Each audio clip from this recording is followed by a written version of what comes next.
Hi everyone, Joe Soto here, and welcome to your bonus lesson on how to go from 0 to $1 million in revenue.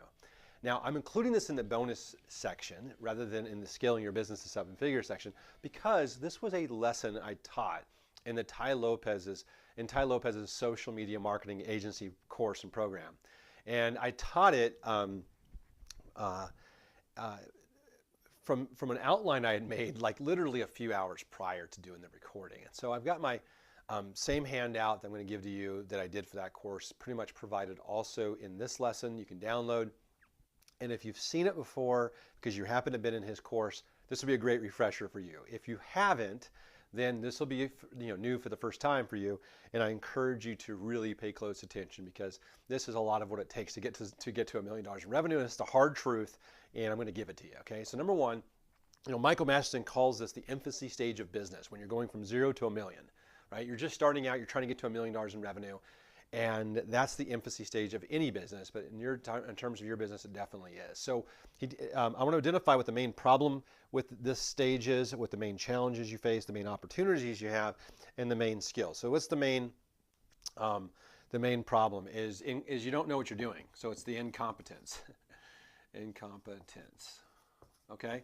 You don't really know what you're doing. I remember when I started One Social Media back in 2010, I had read like 4 or 5 books at maximum on social media marketing. I'd read one on LinkedIn, on Facebook, on Twitter. I remember reading one of Mari Smith's early blog posts and I think early books on social media. Mari Smith, M-A-R-I Smith. You should follow Mari's work if you don't. She's become a good friend of mine, and I've known her for years now, and she's fantastic. But I remember, I just had a little bit of extra knowledge than what any business owner had. And then I had the desire to do the work. I was willing to do whatever it took to get to $1 million.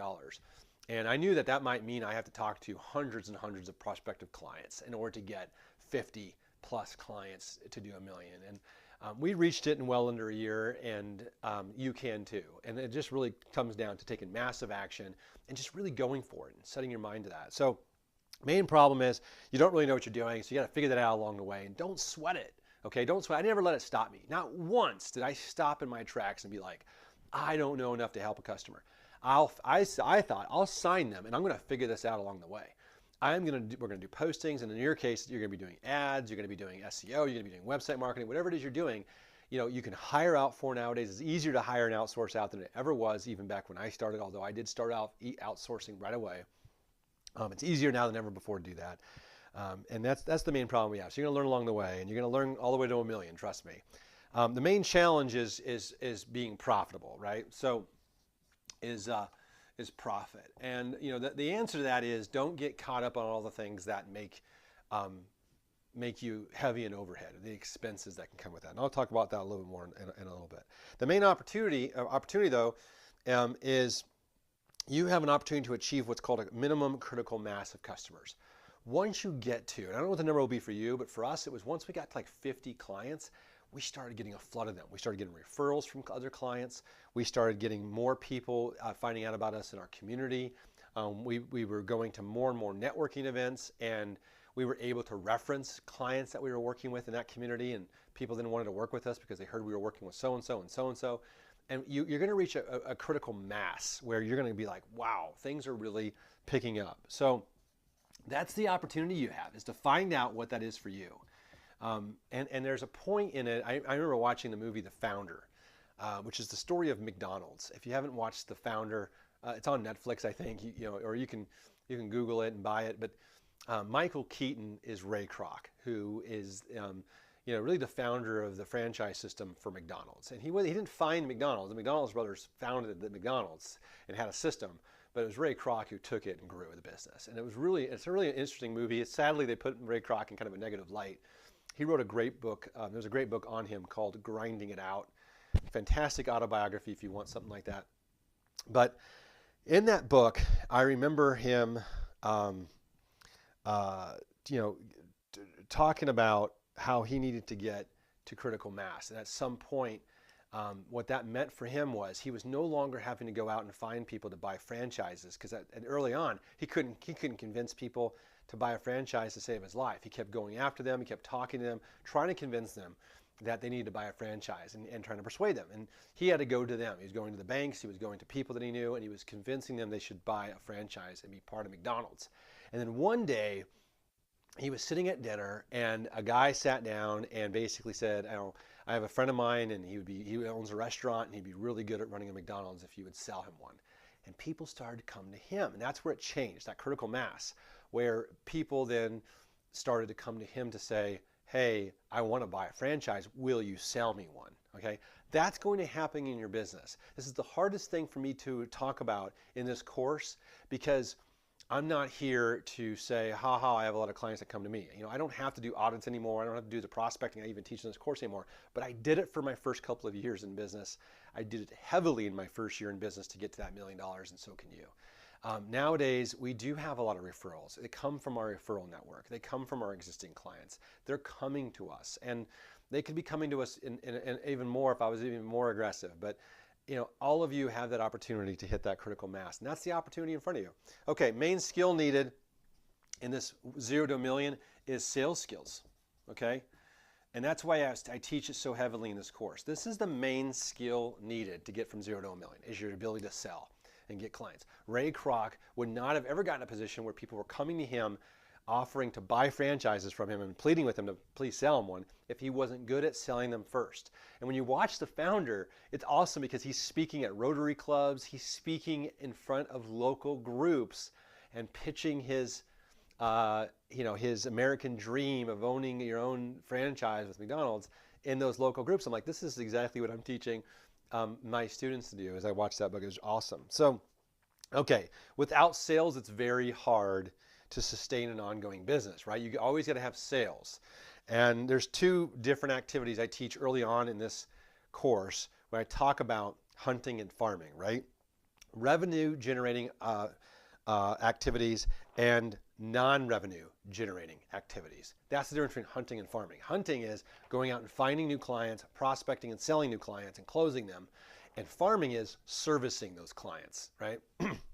So, I think that the biggest mistake entrepreneurs make is they don't spend 80% of their time on selling.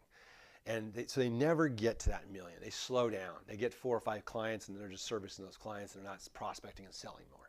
If you find yourself getting that rut, you got to pull yourself out fast.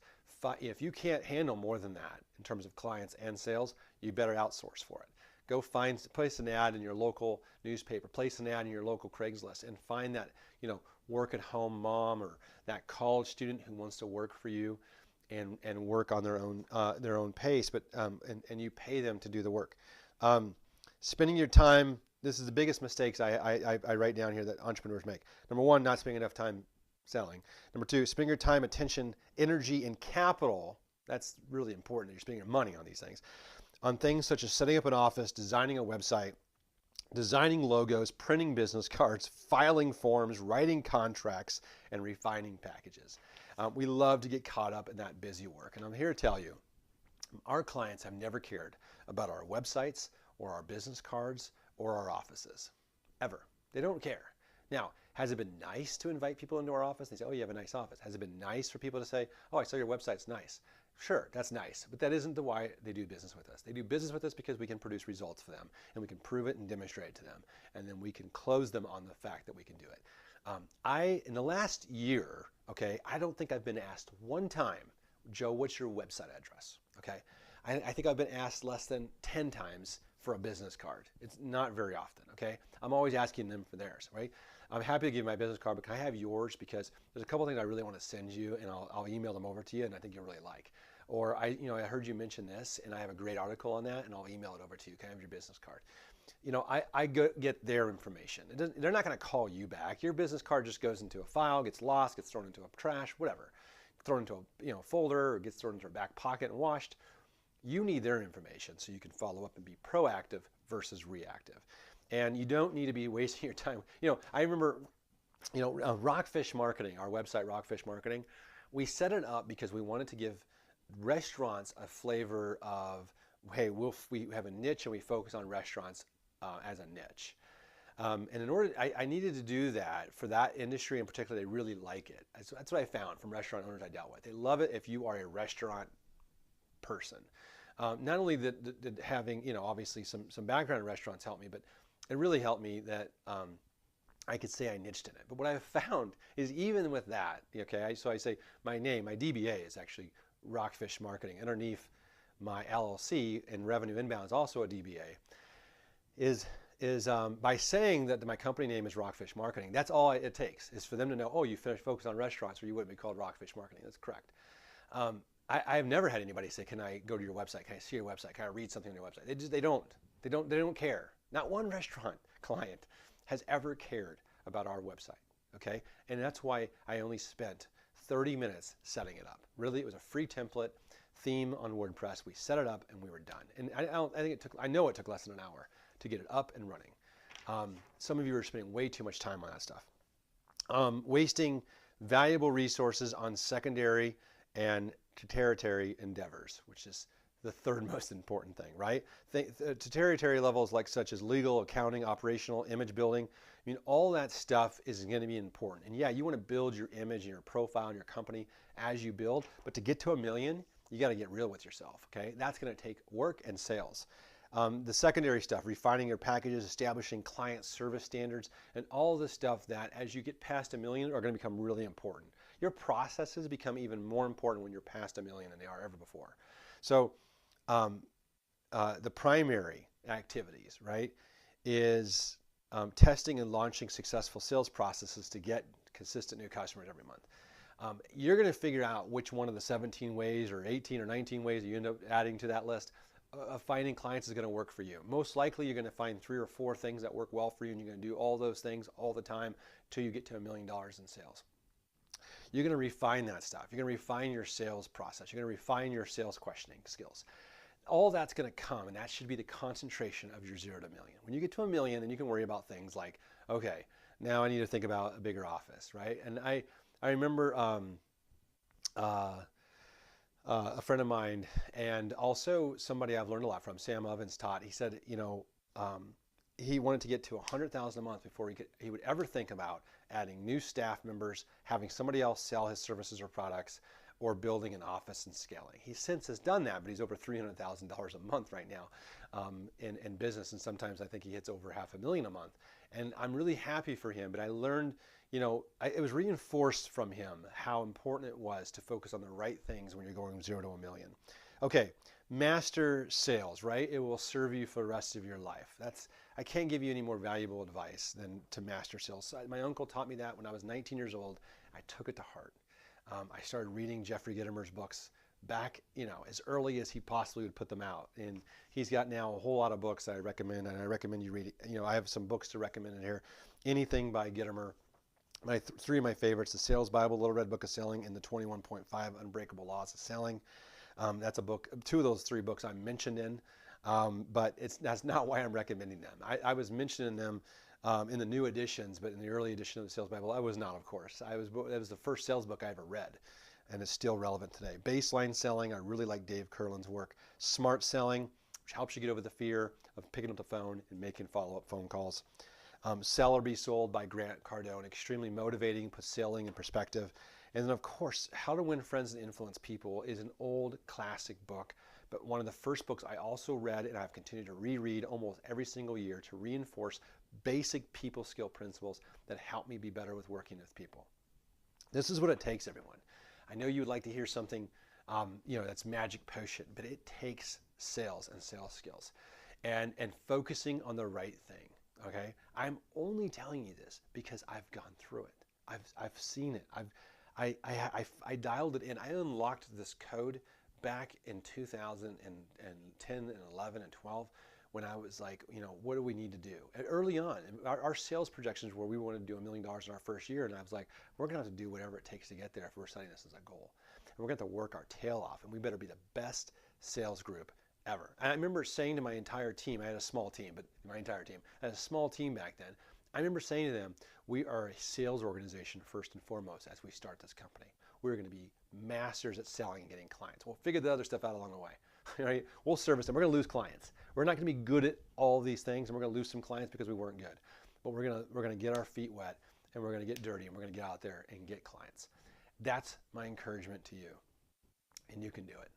Thanks for listening.